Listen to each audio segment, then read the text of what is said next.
Bonsoir à toutes et tous et bienvenue dans Associativement Vôtre sur Radio Ems, l'émission mensuelle qui donne la parole aux associations de l'Est parisien, tous les jeudis de 19h à 20h en direct chaque deuxième jeudi du mois et rediffusé tous les jeudis. Dans cette émission, nous recevons des acteurs du monde associatif de l'Est parisien, mais aujourd'hui exceptionnellement, nous recevons quelqu'un qui n'est pas de l'Est parisien, qui a une envergure nationale. Donc, on reçoit Anna Bercook, qui est vice-présidente de Hello Asso, ainsi que Martine Langignon, qui est présidente de l'association CAP, qui elle est de Montreuil, de l'Est parisien. Bonsoir mesdames. Bonsoir. Donc, on vous a invité avec ma co-animatrice Caroline, donc accompagnée de David à la régie. Bonsoir Caroline, bonsoir David. Bonsoir Franck. Bonsoir à tous. Bonsoir. Nous parlerons donc bien entendu des activités de nos invités, mais si nous les avons réunis aujourd'hui, c'est que leurs activités tournent autour de l'aide, de l'accompagnement aux associations. Nos thèmes de ce soir que nous aurons l'occasion d'aborder lors de 2 échanges agrémentés, comme d'habitude, comme depuis 4 émissions, déjà la 4e, et donc de 2 pauses musicales que vous avez choisies, mesdames, et dont on parlera tout à l'heure. Mais en attendant, pour commencer, Caroline va nous parler du droit d'association et du bénévolat en France. À toi, Caroline. Alors, bonsoir. Je suis vraiment contente de vous retrouver. Alors, après ma petite escapade du mois dernier, pour un autre engagement associatif, car oui, vous le savez, être bénévole dans une association, c'est tout un métier. C'est du temps, de l'engagement, des tâches à assumer, un planning à tenir, des chroniques à rédiger, et en plus, si vous êtes président ou présidente, alors là, vous avez une équipe à fédérer et à motiver. Faut dire qu'à Radio Ems, on est plutôt bien servi, car notre vénérable président, Franck, je t'avoue, c'est comme ça qu'on t'appelle dans les couloirs. Donc notre vénérable Franck, lui, il a su nous trouver un lieu convivial et chaleureux, où c'est pas faux que le prix du demi défie toute concurrence. Bon, mais trêve de plaisanterie, et pour commencer, une petite devinette. Alors, qu'est-ce qui a fêté ses 122 ans le 1er juillet, et qui en 2023 comptait 1 200 000 descendants à travers la France? Eh bien, vous le savez déjà, c'est le droit d'association, la loi de 1901 sur le droit d'association. Elle a été portée par le républicain Waldeck-Rousseau. Vous savez, cette loi, elle a mis fin à la fameuse loi Le Chapelier. Non, Franck, c'est pas le personnage d'Alice au Pays des Merveilles. Pas du tout. Elle a plutôt été portée par le républicain Waldeck-Rousseau, donc dans un contexte de mise en place des grandes libertés républicaines, vous savez, du 19e siècle, la liberté de la presse, la liberté de réunion publique, la légalisation des syndicats en 1884. Donc, c'est dans ce contexte que le président du Conseil et ministre de l'Intérieur et des cultes, le fameux Waldeck-Rousseau, lui, a fait aboutir la reconnaissance juridique du fait associatif. Alors, certains le savent, c'est cette loi qui lui aura bien permis de contrôler les congrégations religieuses, puisque en étant obligées de se déclarer en préfecture, ces fameuses congrégations ont été reconnues à égale valeur juridique avec la Ligue de l'enseignement, qui avait commencé, elle, à s'organiser en 1881. Alors, depuis cette période, cette loi a bien tracé son chemin politique, et en 71, les services du ministère de l'Intérieur, qui étaient dirigés par Raymond Marcellin, en refusant de délivrer le récépissé de déclaration à l'association Les Amis de la Cause du Peuple, soutenue par Simone de Beauvoir, s'est mis en porte-à-faux avec le Conseil constitutionnel qui, lui, a statué que le droit d'association est bien un principe fondamental de la République, ce qu'on appelle le bloc de constitutionnalité, comme la liberté d'expression, la liberté de l'égalité de tous devant la loi, la liberté d'enseignement, et je ne sais pas si vous le savez, depuis ce matin, la discussion sur la liberté des femmes de recourir à l'interruption volontaire de grossesse. Bon, mais ça, on verra un peu plus tard. Sais-tu, au grand vénérable Franck, alors, futur président de l'ARCOM, j'avoue, David sait très bien que oui, c'est aussi comme ça qu'on pense à toi, que sur les 1 300 000 associations actives, alors en 1918, j'ai une enquête de l'INSEE publiée en 2021, mais qui date de 2018, 1 100 000 associations sont non employeuses et il y en a 160 000 employeuses. Il y en avait 160 000 employeuses en 2018, on est à peu près à 150 000 aujourd'hui. Ces 160 000 employeuses représentent 1 800 000 emplois, soit 1 500 000 emplois temps plein. Elles sont principalement réparties dans le secteur sanitaire et social, le secteur culturel, le secteur sportif. Elles mobilisent 111 milliards d'euros de ressources courantes, c'est-à-dire 3% du PIB. Et donc 82 milliards, eux, sont consacrés à l'hébergement social ou médico-social, à l'action sociale, humanitaire, caritative, enseignement, formation, recherche, santé. C'est-à-dire, elles représentent pour certains des missions en suppléance au service de l'État. Alors, revenons aux associations non employeuses. Vous savez, comme Radio Ems. Faut savoir qu'elles représentent environ, donc en 2018, 15 millions de participations bénévoles françaises. Alors, en 2018, et on parle de participation bénévole, puisqu'on peut être bénévole dans plusieurs associations. Et tant l'enquête de l'INSEE, de l'INGEP et Association.gouv, c'est les trois sources que j'ai croisées, reconnaissent que on peut avoir tendance un peu à valoriser son action bénévole pour des raisons qu'on verra un peu plus tard. Mais ces associations quand même, qui sont très nombreuses, donc il y en a à peu près 1 100 000 actuellement, dont 25%, dont un bon quart dans le domaine sportif, à peu près 20% dans le domaine des loisirs et des divertissements, 16% pour la défense des causes, des droits et des intérêts, et 13% dans le domaine de la culture. On y reviendra peut-être tout à l'heure. J'ai pas réussi, entre les sources de 2023 et des sources de 2018, à pouvoir exactement préciser les genres. Visiblement, les femmes occuperaient des postes de gouvernance. Les 52% des seniors déclarent appartenir à un monde associatif. J'avoue que c'est un peu flou pour moi. Mais ce qu'il faut retenir quand même, c'est que les participations bénévoles sont visiblement en baisse. On serait passé de 15 millions à 12 500 000 là, d'après Association.gouv en 2023. Et ce qui est assez intéressant de noter, c'est que d'après le sociologue Simon Cotin-Marx, qui s'est attelé à une sociologie du monde associatif, la figure du bénévole aurait évolué. C'est-à-dire qu'on serait passé d'une figure du bénévole militant des années 70, celui-là même qui vendait un certain journal rouge bien en face de l'église de Montreuil le dimanche matin, à un militant plus pragmatique, plus ponctuel, plus distancié aussi. Un monde associatif qui serait plutôt invoqué comme un lieu de lien social, un lieu de participation, voire de restauration de la démocratie, c'est-à-dire une autre façon de faire de la politique. C'est comme ça que le sociologue le décrit. Alors, pour l'heure, si vous l'avez certainement compris que mon engagement bénévole non rémunéré est presque désintéressé au sein du vénérable Franck, aussi le ministre de la Culture, dit-on dans les couloirs de Radio Ems, et président d'une potentielle future association employeuse, j'ai nommé Radio Ems. Alors, si mon engagement est un petit peu caricatural, on peut plutôt demander à nos deux invités si, d'après elles, justement, la figure des bénévoles qu'elles rencontrent correspond davantage à la conception que Waldeck Rousseau nous donnait quand il affirmait que... excusez-moi.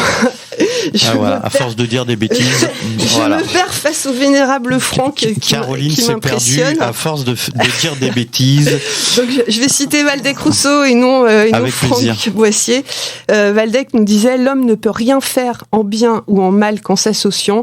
Il n'y a pas d'armure plus solide contre l'oppression, ni d'outil plus merveilleux pour les grandes œuvres. Voilà. Eh bien, merci Caroline sur l'ensemble de ces chiffres, de ces détails sur le fait associatif et le bénévolat. Très, très intéressant. Et donc, tout de suite, on va passer à la première partie de questions avec Hello Asso et Cap.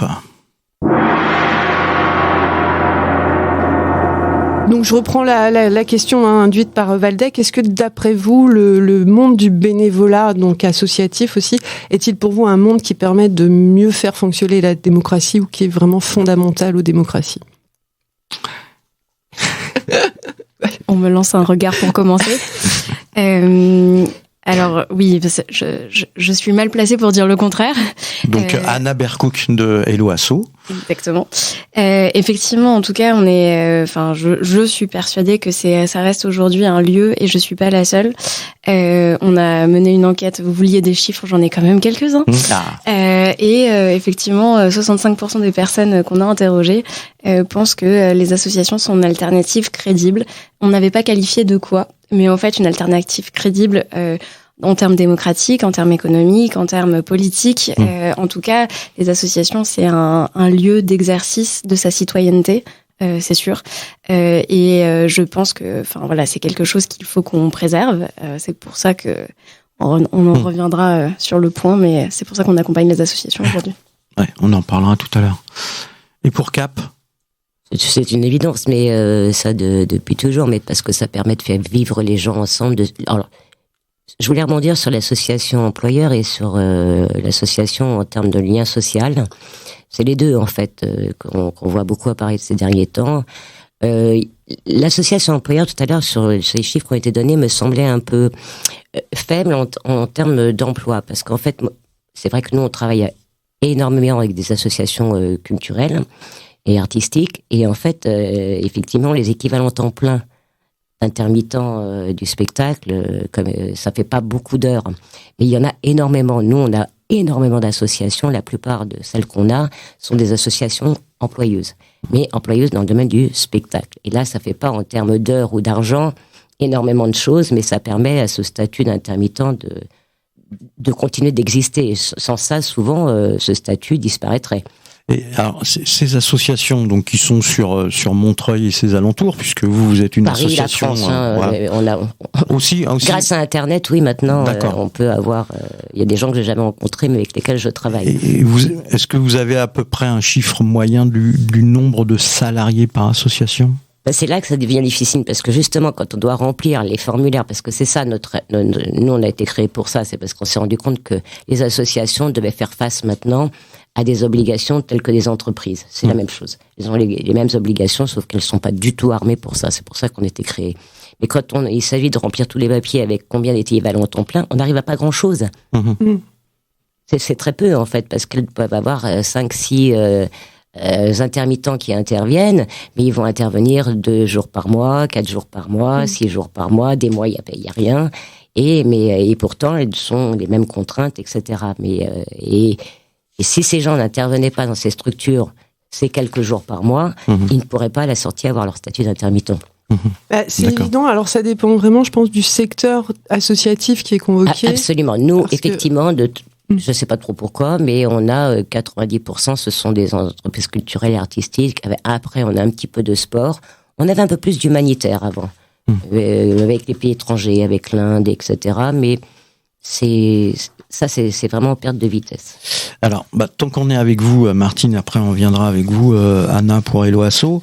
Donc, Martine, pour CAP, depuis quand ça existe CAP ? Et puis pourquoi, alors vous l'avez dit déjà un petit peu, mais pourquoi vous avez créé cette structure ? CAP existe depuis 2006. Je l'ai créé Alors j'ai toujours baigné dans le monde associatif depuis l'origine, y compris en travaillant dans les collectivités locales, engagé dans les partis politiques, dans les syndicats, etc. Donc, de toute façon, j'ai un fond associatif très bien ancré, donc c'était une évidence. Et j'ai créé en plus, au bout d'un moment, j'ai eu envie de changer, et travailler dans de grosses associations, j'ai envie de créer la mienne, et j'ai créé mon emploi par la même occasion.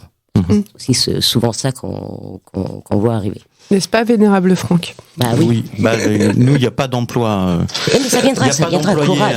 Au départ, j'en avais pas non plus. Pour l'instant, non, il n'y en a pas. Mais j'ai compris que Caroline avait envie d'être embauchée. Et parallèlement, moi, je suis bénévole aussi dans d'autres assos. Oui, ça quitte pas. Non, c'est un besoin. C'est un besoin. C'est un monde merveilleux qui nous fait voyager partout, dans l'esprit, dans la tête, dans les idées. C'est passionnant. C'est vrai. Anna Berkouk, pour Hello Asso. Donc, depuis quand ça existe déjà, Hello Asso ? Moi, je le connais depuis très longtemps, mais très longtemps. Depuis que nous on existe déjà, au moins.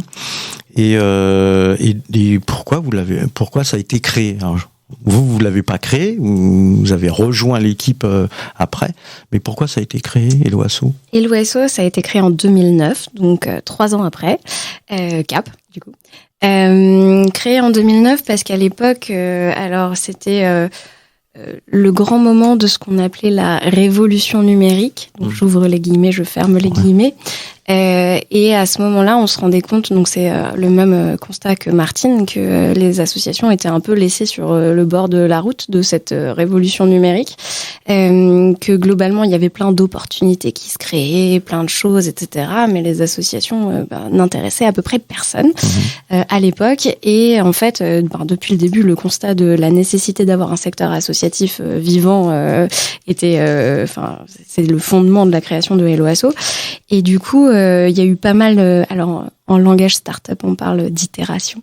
Donc, il y a eu beaucoup d'itérations sur ce à quoi Hello Asso allait servir très concrètement pour aider les associations. Mais le but a toujours été d'apporter les opportunités du numérique au secteur associatif.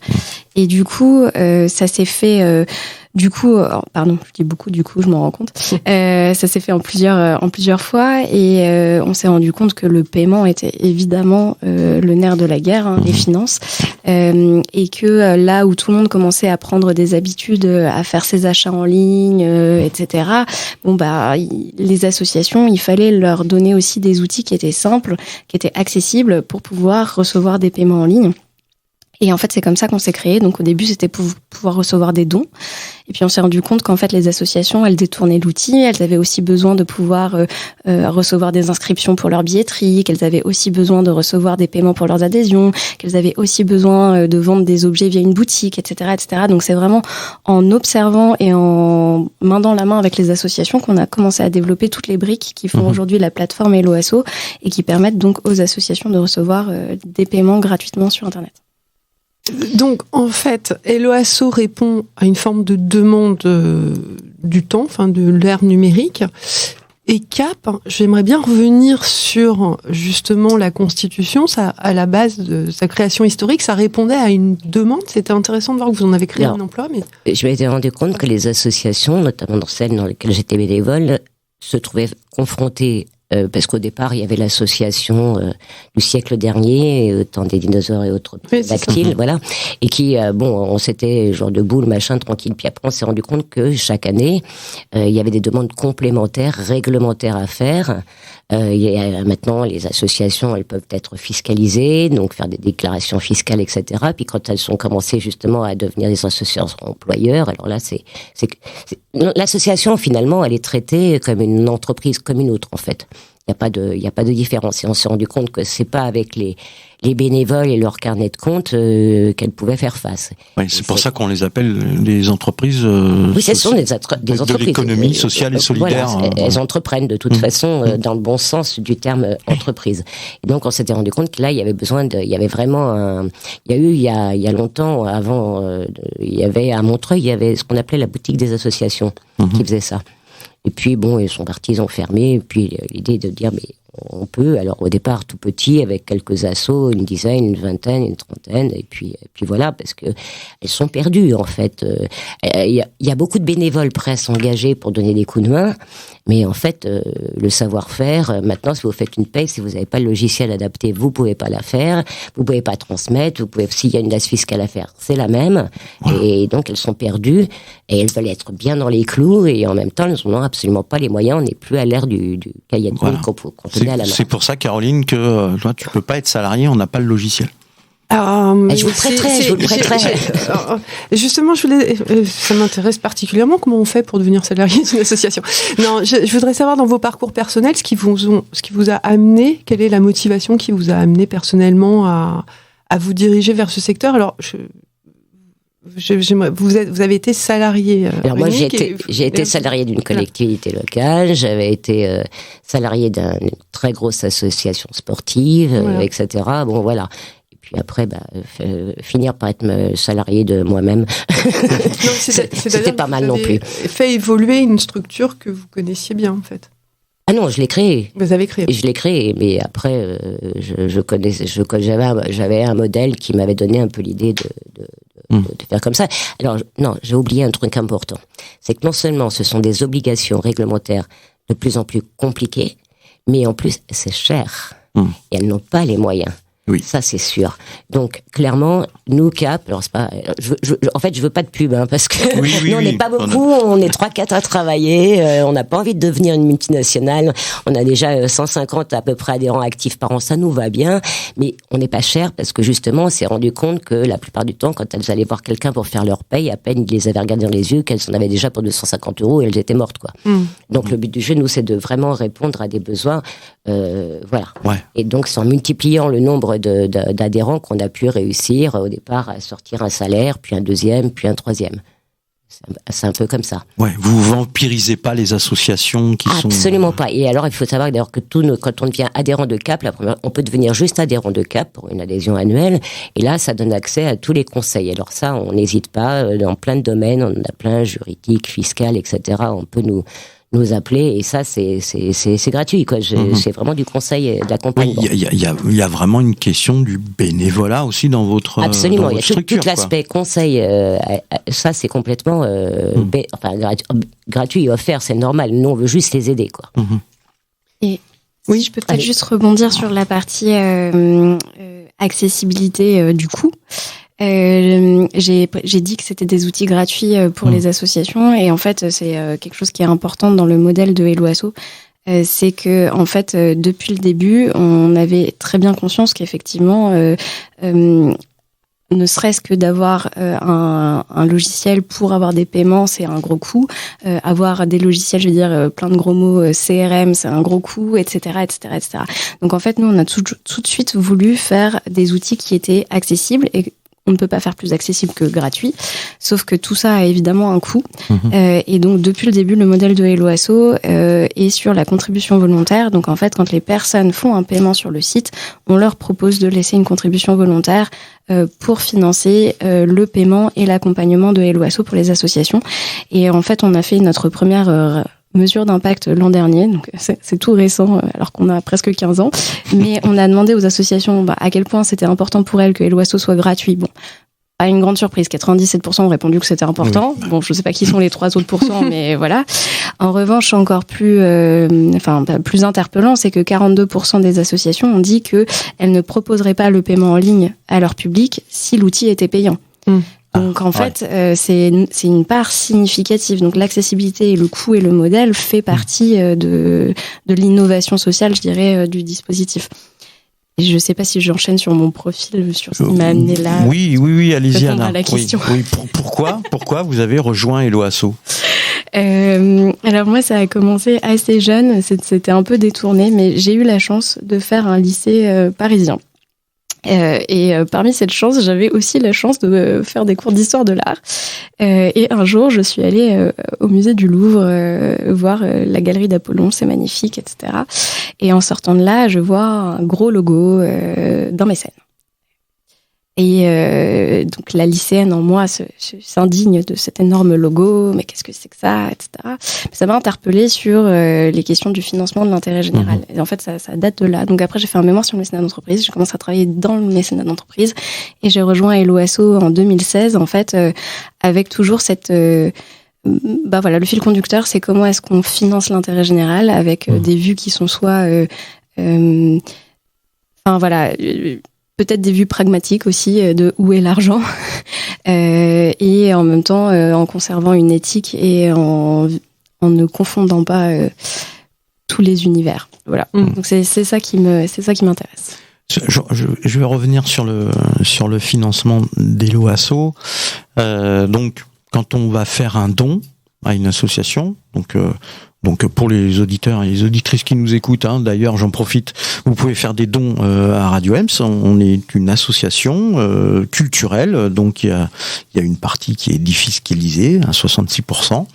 Donc en faisant don.radioms.fr, vous accédez directement sur la page de Hello Asso, puisqu'on passe par Hello Asso. Et donc moi j'ai fait un don à Radio Ems.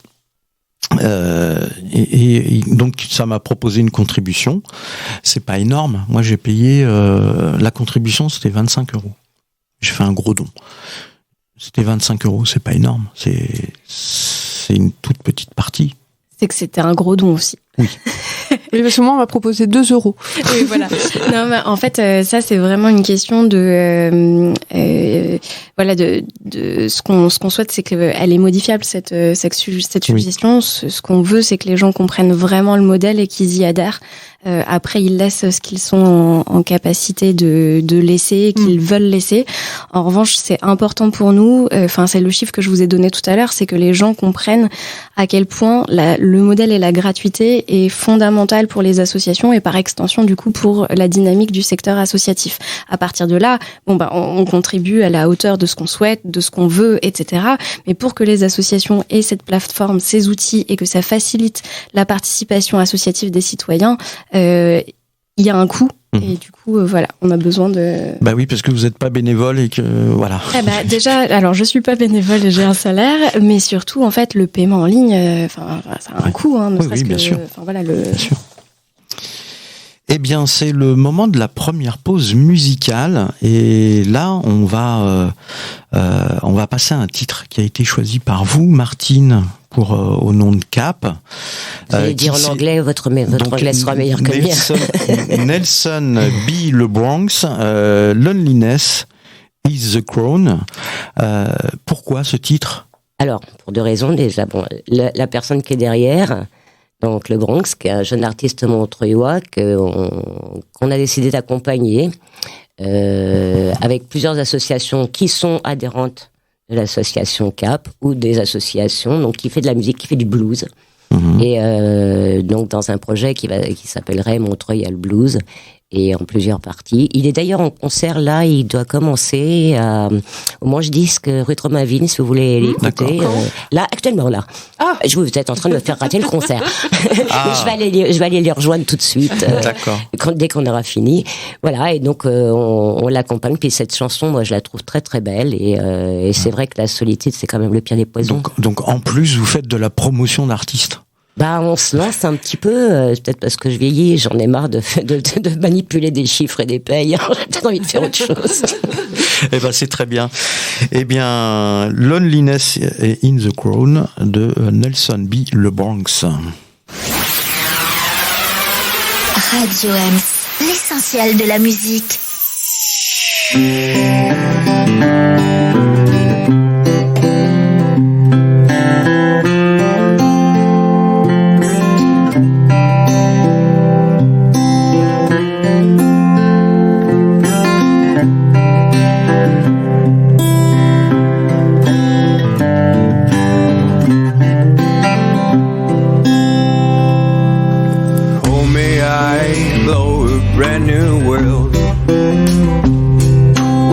Cannot tell no single word,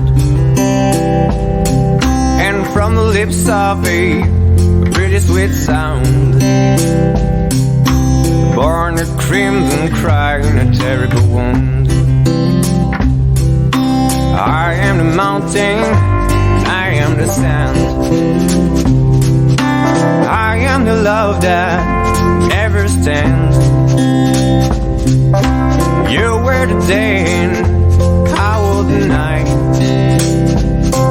I was your coffin, sweet bed and bed in black.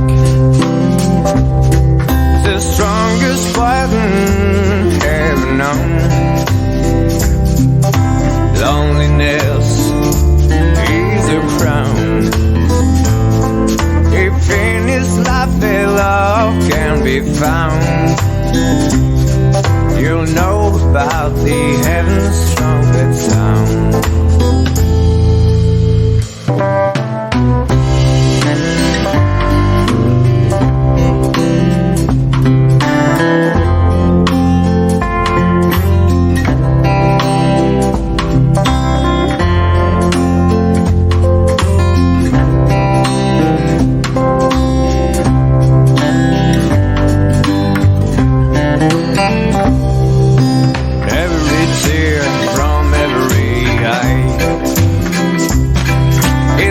Falling from a winter's spine,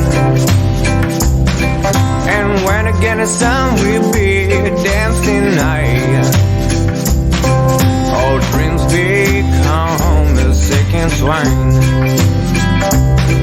A clothing for you lovely soul. A brand new voice for singing my song.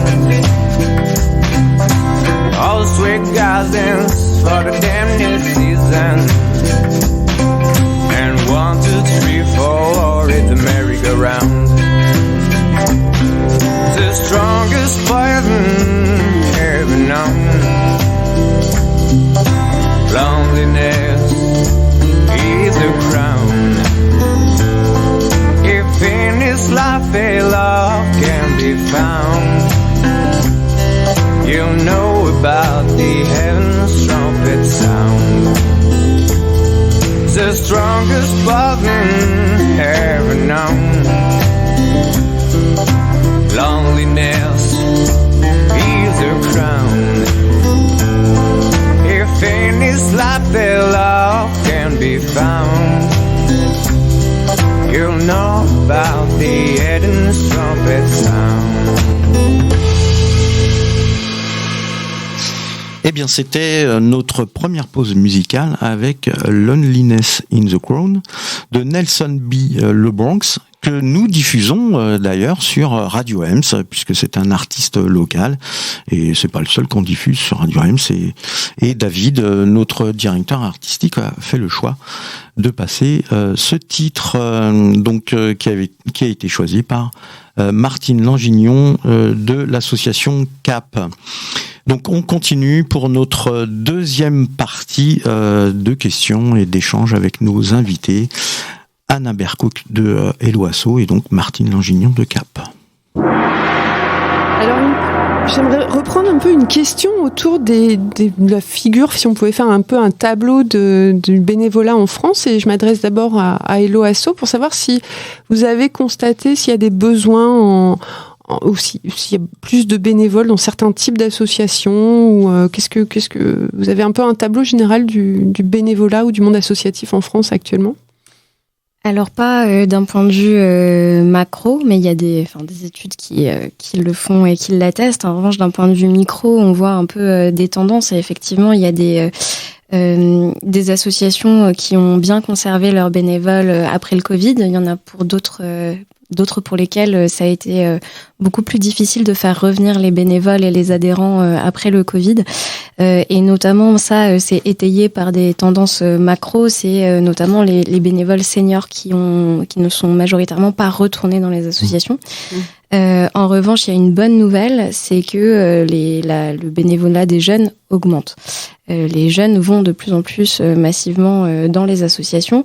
En revanche, c'est avec des attentes peut-être différentes, et il faut que l'association soit en capacité d'accueillir, si elle le souhaite en tout cas, ces nouvelles attentes, ces nouvelles modalités d'engagement et aspiration des jeunes. Après, les jeunes, ils sont très en demande aujourd'hui d'accéder à des responsabilités, mais c'est aujourd'hui le fonctionnement associatif le favorise pas forcément, et du coup il y a un paradoxe entre des associations qui existent, qui sont inquiètes pour le renouvellement des dirigeants. C'est-à-dire qu'elles se disent, mais qu'est-ce qui va se passer une fois que les dirigeants actuels veulent céder la place, et de l'autre côté, en fait, une jeunesse qui est plus que jamais engagée, qui a envie de faire des choses, mais peut-être pas exactement sur le format actuel. Donc là, on est un peu sur un format d'adaptation, en gros. Et puis, il y a peut-être une question de formation aussi, de tuilage, comme on dit, entre ces jeunes qui veulent prendre des responsabilités, les anciens qui sont là, donc il faut un temps d'adaptation. En général, c'est ce qui fonctionne le mieux. De toute façon, c'est quand il y a cette passation intergénérationnelle, mais du coup, il faut arriver à l'organiser, il faut que ça se fasse. Enfin, voilà. Ce qui prend encore plus de temps au niveau bénévole. Et alors, du côté de CAP, Martine, est-ce que vous pouvez mieux nous détailler un petit peu les activités de CAP, et vous? Alors, je pouvais vous parler 3 secondes de nos bénévoles. Nous, ce qu'on disait tout à l'heure, c'est qu'on n'a pas noté tout à fait la même chose. On a noté il y en avait pas mal qui étaient de plus en plus bénévoles parce qu'ils ont des difficultés financières. Donc, il y a beaucoup de gens qui font des choses pour les associations, au nom de leurs associations, en évitant un peu de se payer, parce que pour le moment, ils peuvent pas.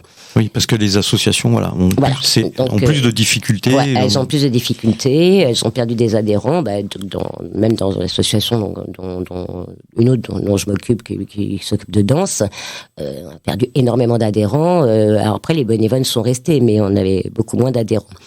Nous, on a constaté que c'était donc essentiellement des femmes. Ça m'a toujours frappé, parce que et c'est en rentrant du travail ou l'après-midi ou etc. Le mercredi après-midi où on a des appels, où on a des rencontres, voilà, sur le bénévolat, sur ce que nous faisons nous. Donc nous on les accompagne. Donc comme je vous disais tout à l'heure en termes de leur conseil, de créer son association, au fonctionnement de l'association, à la faire vivre jusqu'à sa mort. Comment on l'arrête, comment elle se termine, etc.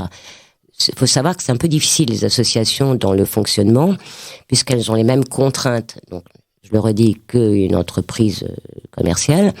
Et avec une petite difficulté qui arrive souvent à les associations, c'est que quand vous êtes dans une société commerciale, si vous avez des parts sociales, vous avez 2 parts, j'en ai 98, je décide et puis basta.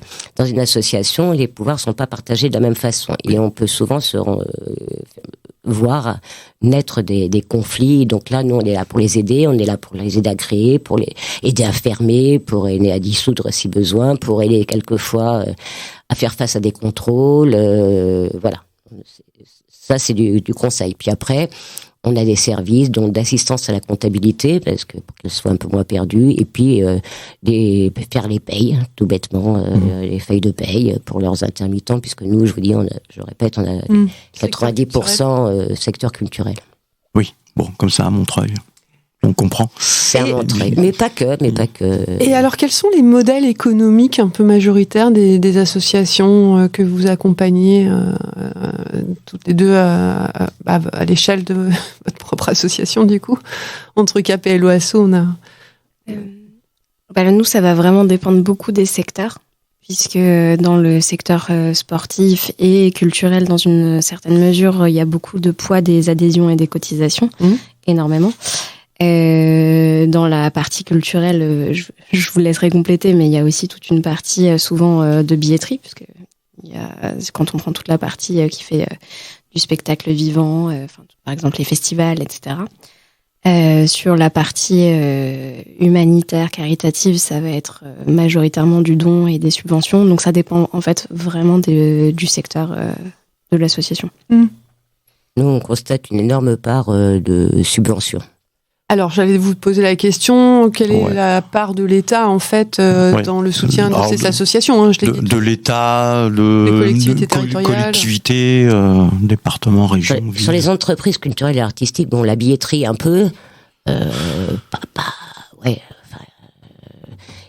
elles travaillent pas mal la plupart du temps avec tout ce qu'elles peuvent, justement en lien avec mais en lieu et place de l'État, ou en l'accompagnant, on va dire, dans les écoles. Pour tout ce qui est ateliers culturels, là, effectivement, il y en a pas mal qui font leurs recettes sur les ateliers dans les écoles, etc. Et puis, pas mal de billetterie et beaucoup de demandes de sub. Voilà, ça c'est... Et puis, elles en obtiennent, d'ailleurs... Tant mieux. Oui, ça c'est... Et là, on les aide aussi, parce que maintenant, les dossiers de subvention... se sont complexifiés ou se sont simplifiés? Non, se sont complexifiés. Là, se sont vraiment complexifiés. Et puis, au niveau des comptes... Alors, tout ce qui est le discours, je leur dis toujours, moi, tout ce qui est le discours de votre association, vous vous débrouillez avec, parce que vous la connaissez mieux que moi. Après, nous, on est là pour les aider à mettre en force, est-ce que leurs chiffres ressemblent à quelque chose, est-ce que ça tienne debout, etc. Oui. Et puis on a eu un changement depuis quelques années où on est passé de subventions qui revenaient très régulièrement pour les associations à des appels à projets de plus en plus. Moi, là, en tant que coprésident d'association, je peux répondre aussi. C'est de plus en plus compliqué et des fois des gros dossiers pour pas grand-chose comme subvention.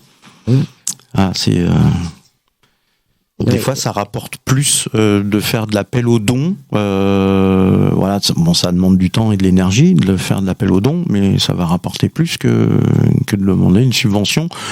Ou des fois, on n'est même pas sûr. C'est un appel à projet. On n'est même pas sûr d'être retenu. Non, il y a ça, et du coup, ça fait que effectivement, les associations peuvent se retrouver à tordre leur projet d'une certaine manière pour le faire rentrer dans les clous. Nous, il y a quelque chose qui nous interpelle aussi, c'est comme nous, ce qu'on cherche toujours, c'est à faciliter et faire gagner du temps. C'est que potentiellement, il faut remplir des dizaines et des dizaines de fois les mêmes informations. Il y a quelque chose à faire à cet endroit-là aussi. C'est une des priorités du gouvernement, la simplification de la gestion associative. Mais du coup, je pense que c'est une bonne chose.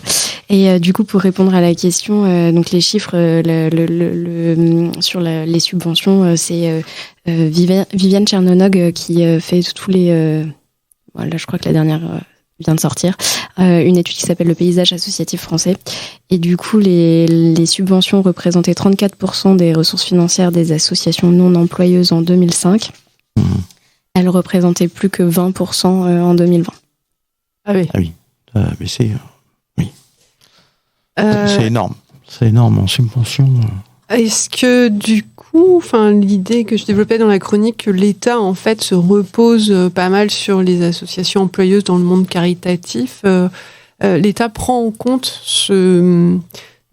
cette part importante que représentent les associations employeuses qui sont dans des missions... à l'évidence, les ateliers dans les écoles, s'il n'y avait pas derrière des associations, il y aurait beaucoup moins de monde. Je travaille même avec une association qui intervient en prison. Pour des ateliers pour détenus et compagnie, mais c'est vraiment... ce sont des associations qui font ça c'est sûr. Oui, il y a beaucoup d'associations qui mènent des missions de service public. Totalement. Qui devraient être des missions de service public. Et justement, ça, moi, je peux pas m'empêcher, c'est une question qui me brûle les lèvres. Est-ce que vous pensez que le monde associatif est extrêmement tributaire de l'environnement, du climat politique et de son évolution, du coup? Est-ce que vous avez des perspectives? Est-ce que vous avez des projections? Est-ce que ça vous questionne déjà?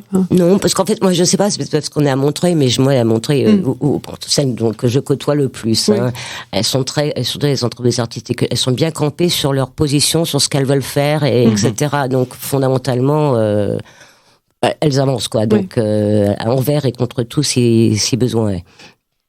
Je dirais que c'est, si on peut voir le verre à moitié plein, le fait de la baisse des dépendances aux subventions publiques augmente d'une certaine manière l'autonomie et la liberté des associations aussi. C'est-à-dire qu'en fait, je dis pas que c'est une bonne chose, mais en revanche, ça démontre encore une fois la créativité et les ressources du secteur associatif qui font que le secteur existe toujours, que il y a toujours, et que d'une certaine manière, c'est peut-être une autre façon d'organiser la société. C'est ce qu'on disait au début de l'émission.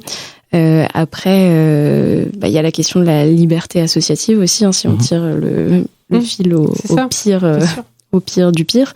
Donc évidemment, c'est des questions qui nous, qui vous traversent en fait. Je pensais à ça notamment avec ces histoires un peu rocambolesques récentes, de manque d'autorisation, d'annulation d'autorisation de cette association-là. On a pas mal été liés à des phénomènes d'actualité récentes, vraiment d'un point de vue politique. Est-ce que cette association doit être dissoute? Oui, non, on se prononce. Ce qui montre l'extrême intrication, en fait, des pouvoirs publics sur le monde associatif. Alors, là, il ne s'agit pas de compagnies de danse, il s'agit d'autres, ce qu'on appelle des associations d'intérêt public, en fait. Et ça pose aussi une vraie question démocratique de ce regard, et quelles sont les protections possibles. Alors, même si c'est un droit constitutionnel, on voit bien qu'il y a quand même une ingérence du ministère de l'Intérieur, et je l'ai rappelé dans la chronique, c'est depuis 71 que des associations ont été interdites d'exister. Et encore plus quand il y a la question financière qui lie, qui lie, on va dire une collectivité territoriale, une association qui est liée à des subventions d'une collectivité territoriale, s'il n'y a pas d'entente politique. Donc nous, par exemple, en tant que médias, c'est bien de ne pas être lié à une collectivité territoriale menée par des organisations politiques qui ont certaines couleurs. Voilà, c'est pour ça que mais leur force, effectivement, après, elles trouvent aussi des tas de façons de faire pour trouver des recettes complémentaires et pour vivre. Ça force à le faire. Mais leur force, elle vient même de leurs adhérents, en fait. Oui.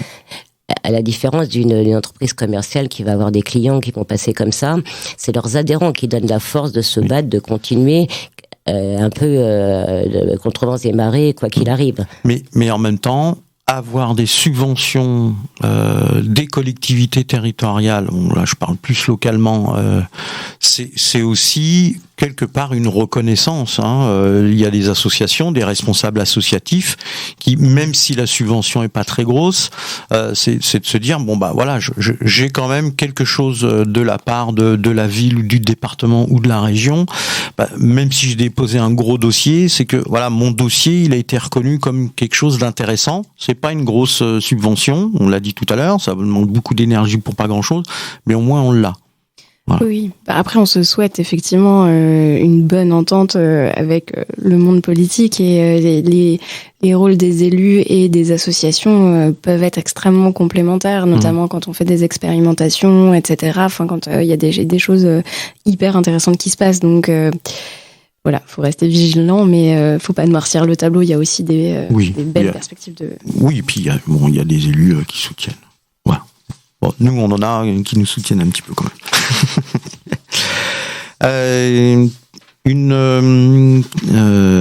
Alors, question. Alors, la question surprenante. Oui, c'est ça. La question surprenante, c'est de conclusion. Quelles sont les associations, donc là, ou l'association la plus surprenante que vous connaissiez, Anna?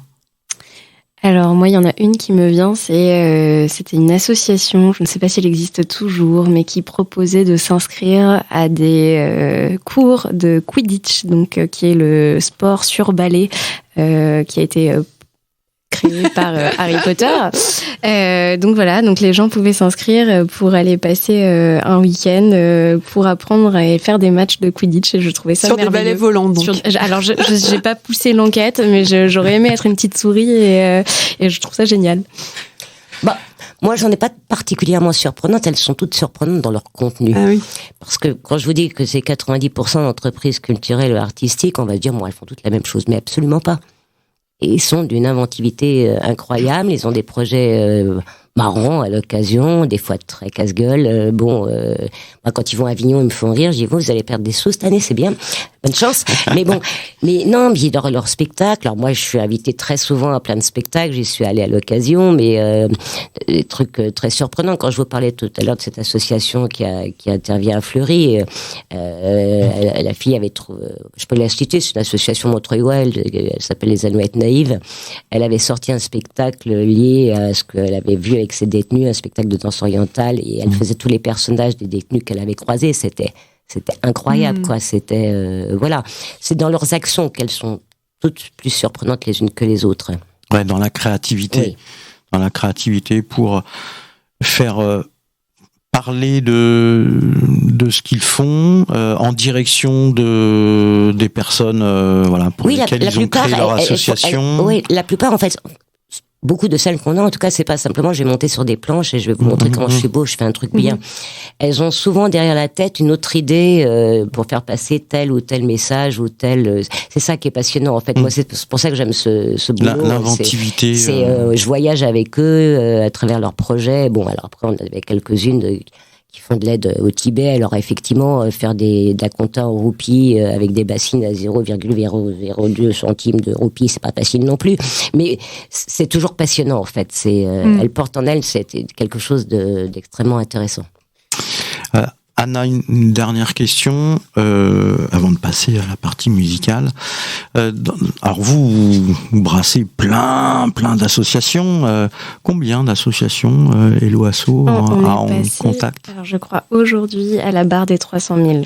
Et D'accord. Je crois que c'était aujourd'hui. 300 000 associations. 300 000. Un tiers en fait, un quart des associations. Et il y a une moyenne de financement là sur ces 300 000 à peu près. Non.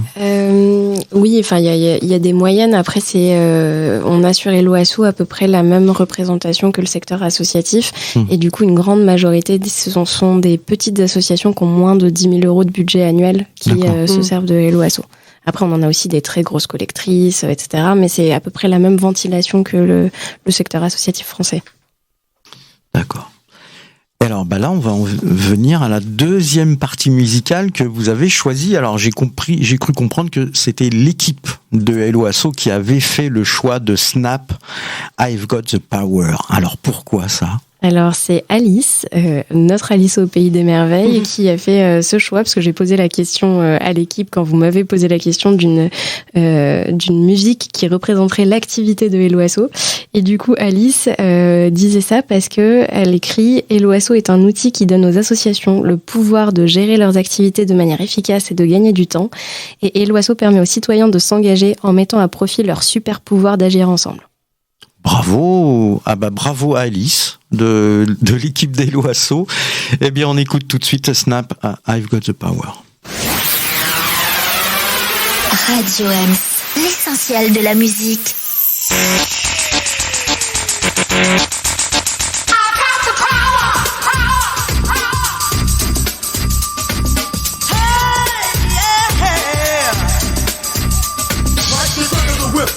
Attack, front to back, in this thing called rap.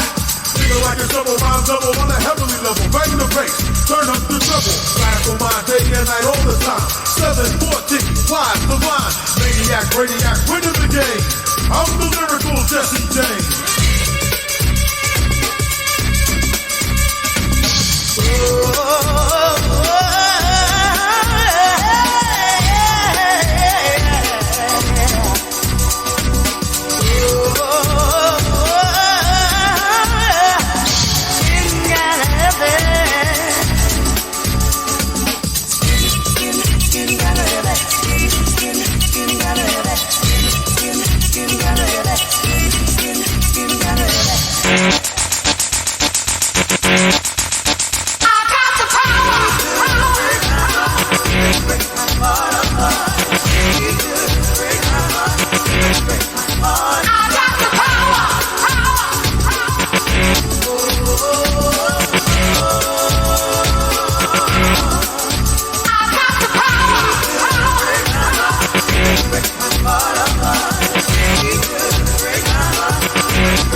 Eh Eh bien, c'était I've Got the Power, Snap, choisi par Alice au Pays des Merveilles de l'équipe de Hello Asso, avec Anna Berkouk, vice-présidente, qui est avec nous ce soir. Et puis, nous avons aussi Martine Langignon de l'association CAP, qui est une association montreuilloise.